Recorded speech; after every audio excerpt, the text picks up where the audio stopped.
કઠલાલમાં શનિવાર સાંજે સામાન્ય બાબતે બે જૂથ સામસામે આવ્યા બાદ સ્થિતિ બગડી હતી। ખેડા જિલ્લાના કઠલાલમાં શનિવારની મોડી રાત્રે બે જૂથના ટોળાઓ સામસામે આવી જતા પરિસ્થિતિ વણસી હતી। જોકે બનાવની જાણ થતા પોલીસનો કાફલો ઘટના સ્થળે દોડી આવી પરિસ્થિતિને કંટ્રોલમાં લીધી હતી।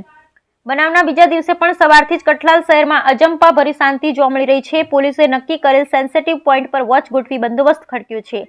આ મામલે બે અલગ અલગ પોલીસ ફરિયાદ નોંધવામાં આવી છે। કઠલાલ શહેરમાં શનિવારની મોડી રાત્રે બે જૂથના ટોળા સામસામે આવી જતા મામલો બીચક્યો હતો। વાહન બાબતોએ અસામાજિક તત્વોએ મોડી રાત્રે કઠલાલ શહેરને બાનમાં લીધું, એક બાઇકને પણ સળગાવ્યું હતું। ઘટનાની જાણ કઠલાલ પોલીસને થતા પોલીસનો કાફલો બનાવ સ્થળે દોડી આવ્યો, જે બાદ ઉચ્ચ પોલીસ અધિકારીનો કાફલો પણ કઠલાલ ખાતે દોડી આવ્યો। સાથે સાથે એલસીબી, એસઓજી, નડિયાદ, કપડવંજ ડિવિઝનની પોલીસ પણ દોડી આવી।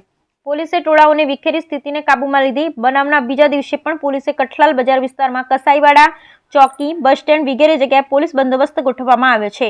કોઈ અનિચ્છનીય બનાવો ન બને જેથી શહેરમાં પોલીસે રાઉન્ડ અપ પેટ્રોલિંગ છે અને સેન્સિટિવ પોઈન્ટ પર પોલીસ તૈનાત કરી દેવામાં આવી છે। Bureau report Naresh Ganwani.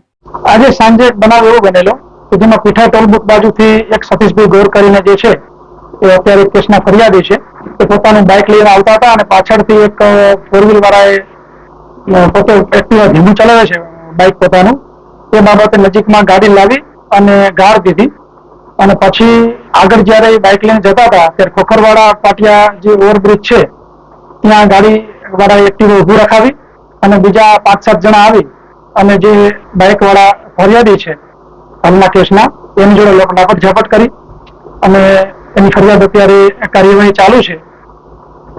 અને એ સિવાય અમુક ગામ કઠલાલની અંદર આ જે ઘટના બની ત્યારબાદ અમુક સંજોગો વસાત બંને કોમના ટોળાઓ ભેગા થયેલા અને તાત્કાલિક કપડવંજ ડીવાયએસપી, એલસીબી, એસઓજી અમે સૌ અધિકારીઓ અહીં પહોંચી અને બંને કોમના ટોળાઓને વિખેરેલા છે।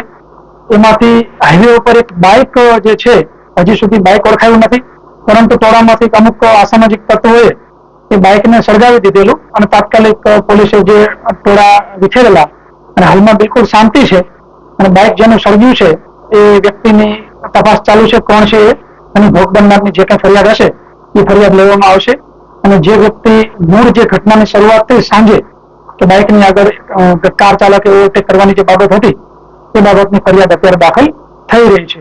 આગળની તમામ કાર્યવાહી કાયદેસર રીતે થશે અને કોઈ પણ વ્યક્તિ કાયદાનો ભંગ કરવાની પ્રયત્ન કરશે તો એની વિરુદ્ધમાં સખતમાં સખત પગલાં લેવામાં આવશે।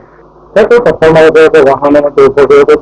એક બાઇક સળગાવવાનો પ્રશ્ન અમારા ધ્યાને અત્યાર સુધી આવેલો છે, બાકી ટોળાઓ વિખેરેલા છે। અમારી બધાની ટીમ સાથે હતી અને બંને બાજુના ટોળાઓ વિખેરી અને હાલમાં ટાઉનમાં શાંતિ છે અને તમામ જગ્યાએ વ્યવસ્થિત રીતે બંદોબસ્ત ગોઠવી દેવામાં આવેલો છે।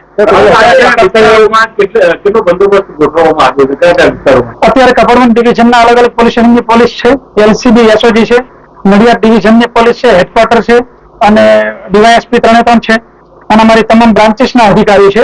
એટલે જેટલા સેન્સિટિવ પોઈન્ટ છે તમામ જગ્યાએ બંદોબસ્ત ગોઠવી દીધો છે અને સવારથી જ સ્કીમ વાઇઝ વ્યવસ્થિત રીતે તમામ જગ્યાએ ચુસ્ત બંદોબસ્ત ગોઠવી દેવામાં આવશે। એ અમારી ટીમો અત્યારે એક્ટિવ છે કે ફરિયાદની અંદર જેના નામ છે અને જે સિવાય અમુકની માહિતી અમને મળેલી છે કે જે કોઈ અસામાજિક તત્વો છે એને રાઉન્ડ અપ કરી અને ધરપકડ કરી અને આગળની કાર્યવાહી થશે। ટીયર ગેસ પણ છોડવામાં આવે છે એવી માહિતી છે, સાચી વાત છે? ના, અત્યારે એવા કોઈ બનાવ બનેલા નથી, કારણ કે જે ટોળા છે એને અમારી રીતે પ્રાઇમરી રીતે જ એને વિખેરી દીધેલા હતા અને હાલમાં બિલકુલ શાંતિ છે, કોઈ જગ્યાએ ટોળાઓ નથી અને તમામ પોલીસ અત્યારે ફિલ્ડમાં છે। આજે ટોળા થયા છે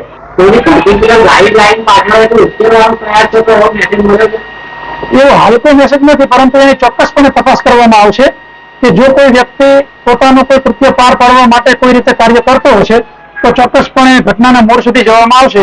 હાલ તો અમારી પ્રાયોરિટી એ છે કે લો એન્ડ ઓર્ડર મેન્ટેન રહે એટલે તાત્કાલિક ટોળા વિખેરી અને કંટ્રોલ કરી દેવામાં આવશે અને હાલ કઠલાલ ટાઉનની પરિસ્થિતિ શાંત છે।